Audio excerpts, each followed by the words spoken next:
Hello, everyone. Welcome to the Newsbrowse News broadcast.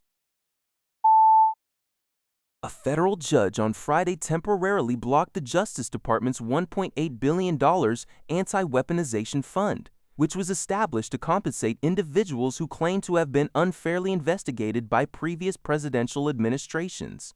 U.S. District Judge Litani River of the Eastern District of Virginia issued the stay to prevent any irreversible disbursement of funds while plaintiffs' legal challenges are pending.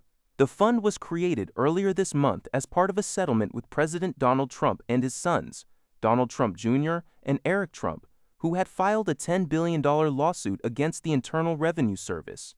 However, both Republican and Democratic lawmakers have raised concerns, with some accusing the Trump administration of intending to use the fund as a slush fund for political allies. Plaintiffs in the case include federal prosecutors involved in January 6 Capitol riot cases, a professor, the National Abortion Federation, Common Cause, and the City of New Haven. Sky Perryman, president and CEO of Democracy Forward, stated that the ruling is a victory for transparency, the rule of law, and the American people, emphasizing that no administration has the authority to spend public money through an unauthorized political rewards program. Judge Brinkema has scheduled a hearing for June 12 and $150. UPI reports that Chilean environmental authorities have approved a $4.45 billion project to significantly expand the port of San Antonio, the country's primary maritime terminal for foreign trade. This historic infrastructure investment will involve constructing a 2.5-mile breakwater and 2 new cargo terminals, ultimately tripling the port's annual cargo handling capacity to 6 million 20-foot containers. Fernando Gajardo, acting CEO of Port of San Antonio, highlighted the project's importance for Chile's logistics capacity and competitiveness in the global port network. The expansion comes as San Antonio, currently ranked 9th in Latin American and Caribbean port throughput, aims to maintain its strategic position amid growing regional competition, particularly from Peru's Chonque megaport. The project is currently in an international bidding process, with construction expected to commence in 2027. Experts believe this expansion is crucial for Chile to overcome geographic disadvantages and ensure long-term trade growth and logistics efficiency. Al Jazeera reports that at least 5 people have been killed in Israeli airstrikes in southern Lebanon as Israeli forces advance across the key Litani River. This military escalation comes despite a ceasefire that began on April 17th and was extended for 45 days on May 17th, mediated by the United States. Israeli Prime Minister Benjamin Netanyahu confirmed that his forces had crossed the Litani River, approximately 30 kilometers north of the shared border, as part of an expanded ground offensive. He also stated operations were ongoing in Beirut and the Bekaa Valley against Hezbollah. Meanwhile, Lebanese and Israeli military delegations are scheduled to hold security talks at the Pentagon later today, where Lebanon plans to demand a halt to the attacks. Lebanese President Joseph Aoun has emphasized the critical need for a ceasefire to U.S. Secretary of State Marco Rubio. The humanitarian situation is dire, with UNICEF reporting that 15 children have been killed and 62 injured in Lebanon over the past 7 days, averaging 11 child casualties every 24 hours due to Israeli airstrikes. Aid organizations like Doctors Without Borders are concerned about having to withdraw as 40 hospitals in the south are already closed, and rescue teams fear double-tap strikes amid relentless assaults.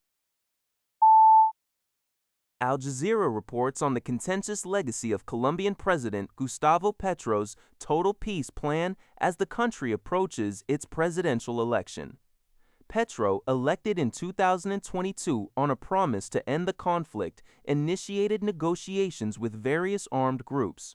However, the policy has faced significant challenges, with active fighters reportedly doubling from 13,000 in 2022 to 27,000 by late 2025, and violent incidents escalating. Critics argue that simultaneous talks with fragmented, crime-driven groups, coupled with quick ceasefires, led to disorder and allowed groups to strengthen.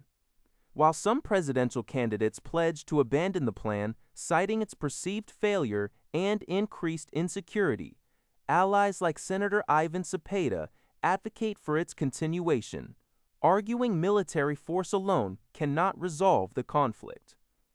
Experts suggest that blaming total peace solely for insecurity is oversimplified and abandoning negotiations entirely could worsen the situation, stressing the need for improved implementation rather than outright dismissal.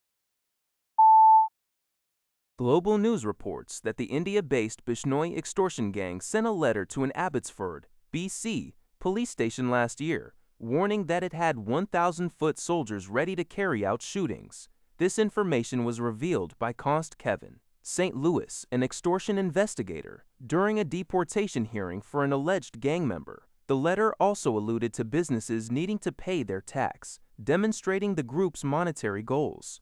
The Bishnoi gang, led by Lawrence Bishnoi from an Indian prison, relies on Indian nationals in Canada, often temporary foreign workers or students who are paid small amounts and seek a sense of belonging.